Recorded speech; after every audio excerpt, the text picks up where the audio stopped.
በማምነው ጓደኛዬ ሚስቴን ተነጥቄያለሁ። ይህ የቀልብ ዶክተር ድምጽ ነው። አልሐምዱሊላህ። ታካሚዎቻችን የሚድኑ በእኛ ኃይል እንዳይመስሎት በአላህ ኃይል ብቻና ብቻ ነው። ከቀልብ ዶክተር ዓላማ ውስጥ የአላህን ተአምር ማንገስ ዋነኛው ነው። በየጊዜው በቀልብ ዶክተር ታክመው መዳናቸውን ማመን እስከሚያቀታቸው ሲቃይ የተናነቃቸው ሲገልጹ የአላህ ተአምር ምን ያህል የገዘፈና ግልጽ እንደሆነ ያሳየናል። ከህመም ወደ ጤነኝነት፣ ከጭንቀት ወደ ደስታ፣ ከጨለማ ወደ ብርሃን፣ ካላሰቡበት ወደ ስኬት የደረሱት በአላህ ተአምር ቢሆን እንጂ። ልብ ለአላህ እጅ የሰጠና የተናነሰ ሲሆን ግልጽ ይሆናል። አላህም እንዲህ ይለናል፣ አላህን ትገነዘቡና በእርሱም ታምኑ ዘንድ በችሎታው ላይ ያስረጅ የሆኑ ግልጽ ተአምራቶችን ያሳያቸዋል። አልበቀራ። ኑ ባላህ ቃል ያላህን ተአምር እናግስ። ሕክምና ማግኘት ሲፈልጉ ይሄንን ሊንክ ይጫኑ።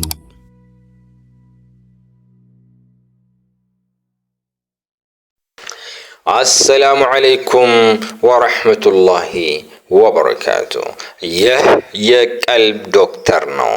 የቀልብ ዶክተር በሲሕር፣ በጅን፣ በዐይንናስ እንዲሁም በዓለማዊ በሽታ በአላህ ቃልና በነቢያችን ሰለላሁ ዐለይሂ ወሰለም ሱና መሰረት ሕክምና የሚያገኙበት ቤት ነው።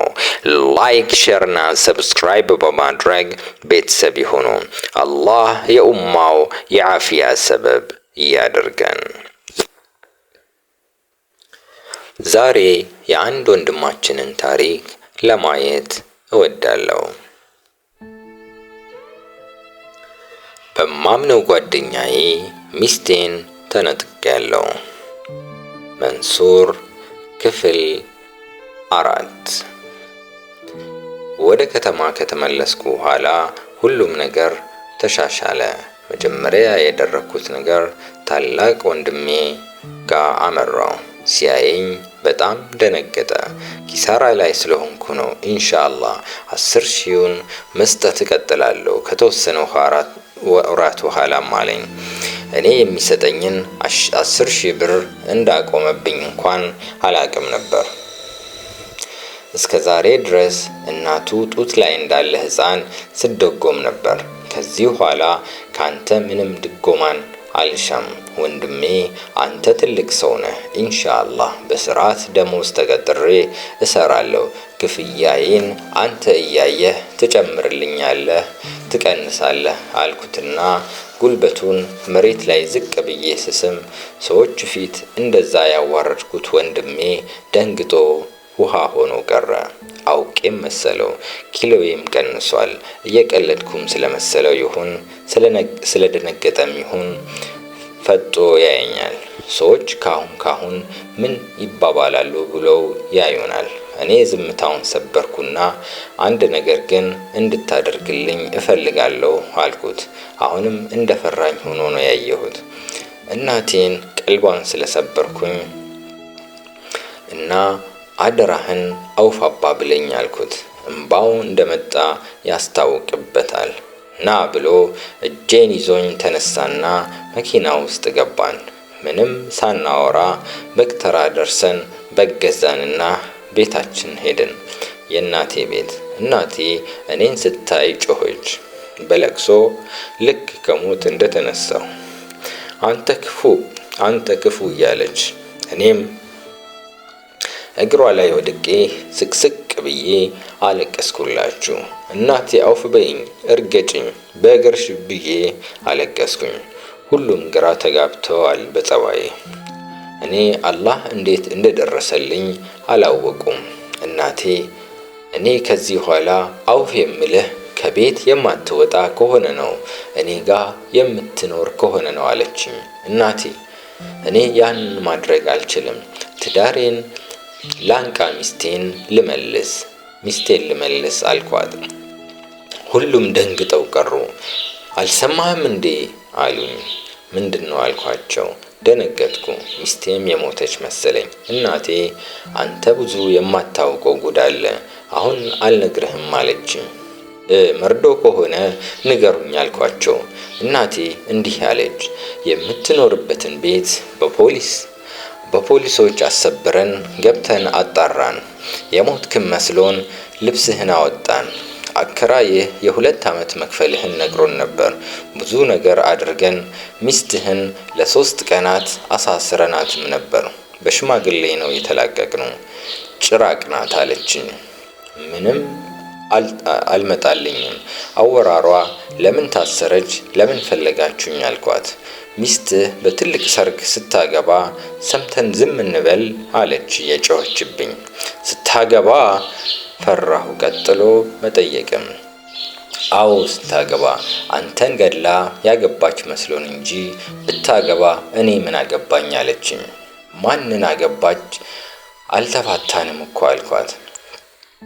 ለካንስ ሚስቴ የኔ ጉድ ጓደኛዬን አግብተዋለች ሳትነግረኝ በኔ ላይ ባል ስትደርብ። እውነትም ይህ ሰው በሕይወት አለ ብለው ወይስ የለም ብለው ነው የፈለጉኝ። አልፈርድባቸውም። እኔ ዓመት ባልሞላ ጊዜ ውስጥ ዱንያ እንዲህ እንደምትገለባበት አልገባኝም ነበር። ከዛንም እናቴን አየኋትና ያ አላህ ወንጀል አሰራኋት አልኩኝ። የምን ወንጀል አሉኝ። ሳልፈታት አገባች። አሁኑን ፈትቻታለሁ። በእኔና በሷ መካከል አንድ ኒካህ ብቻ ነበር የሚቀረው አልኳቸው። ምን ሆነሃል? የት ነበርክ? ይህ ሁሉ ጥያቄ ሌሊቱን ሙሉ ስመልሰው የነበረ ጥያቄ ነው። አልሐምዱሊላህ አሁን ሁሉም ነገር ከዓመታት በኋላ የቀልብ ዶክተር ታካሚዎች ነበሩ። አሁን ሁሉም ከዓመታት በኋላ የቀልብ ዶክተር ታካሚዎች ነበሩ። ድል በድልም አድርገዋል። እኔ አልሐምዱሊላህ የሚስቴ አክስት የነበረችውን በእኔ ላይ ሲሕር ማድረጓን አወቅኩኝ። ሰውነቴ በሙሉ ሲበላሽ ምን ሲል ግን ይህ በመሆኑ በፍጹም አላዘንኩም። ለሕይወቴ ዓላማን ሰጥታኛለች። ኡስታዜ ሳሒሬ በራሷ እኔ ዘንድ መታ ቢሮዬ ድረስ ይቅር በለኝ ስትል እንኳን መጣች ነው ያልኳት። ልክ ኡስታዜ ያኔ በጨለማ ሰዓት እንደ ተቀበሉኝ ተቀብዬ ስጦታ ሰጥቼም ሸኘኋት። አሁን የቀድሞ ሚስቴ ልጅ ወልዳለች ከጓደኛዬ። ከሱ ጋር ጓደኝነት የለንም። ይሁንና ጓደኛዬ ልበለው እንጂ ሚስቴ የነበረችውን ሴት ባል እሷ በሲሕሩ ላይ ተሳታፊ መሆኗን ባላቅም እንዳትጨነቅ ብዬ እሱ ጋር ደውዬ ትን እስኪለው ድረስ ሰርፕራይዝ አድርጌዋለሁ። እኔ ጋር የቀራት አንድ ኒካህ ነበር። እሱን ፈትቻለሁ አልኩት። እሱ እኔ እንደዛ እንደነበር አላውቅም እንዲያ ሲል አብሽር እኔ ላንተ ሙቻለሁ፣ ጓደኝነታችንም ደርቋል። አላህ ትዳርህን ይባርክልህ አልኩት። ኡስታዜ ያ ሁሉ አልፎ አሁን የ3 ሚስቶች አስተዳዳሪ ሆኛለሁ። በፍቅር ነው የምንዋደደው። አንድ ግቢ ውስጥ ነው የምንኖረው። ቢያንስ በወር ውስጥ 2 ጊዜ አንድ ላይ ቫኬሽን እንወጣለን። ስፖርትም ጀምሬያለሁ። ኡስታዜ መንሱር ካሉኝ ቀን ጀምሮ ሁሉም ነገሬ ነስር በነስር ሆኗል። 40% የካምፓኒ እድገት በኔም ተገኝቷል። አልሐምዱሊላህ። ከዚህ ሁሉ ስኬት በላይ የሚያረካኝ ስኬት የቱ እንደሆነ ያውቃሉ?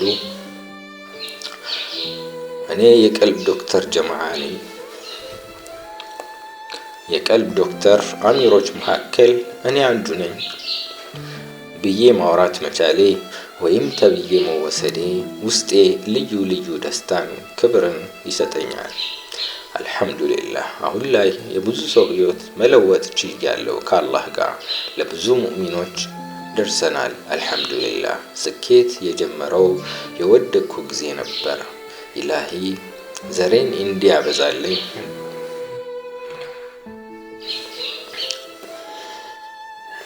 ዱዓም አድርጉልኝ። ወንድሜን ታላቁን አባቴ ብዬ የምጠራውን ምርጡን ስጦታዬ አሁን ጡረታ አስወጥቼዋለሁ። ልጆቹን አበርትቻቸው፣ ሁለቱም ቻይነኛ ይችላሉ፣ የተለያየ ቋንቋዎችን ይችላሉ። አንድ ዶክተር ልጅ አለው። ሁሉንም በሚገባ አሰልጥኜ የሌሎችንም የወንድሞቼ ልጆች ጭምር በበቂ አስተምሬ ለማዕረግ፣ ለሀብት፣ ለጥንካሬ፣ ለድርጅት ባለቤትነት አብቅቻቸዋለሁ። ይህ ሁሉ የእናንተ ጥንካሬ ነው። አልሐምዱሊላህ። ስወዳችሁ በተግባር ነው። ጀዛኩሙላህ። ወሰላሙ አለይኩም ወረሕመቱላሂ ወበረካቱሁ።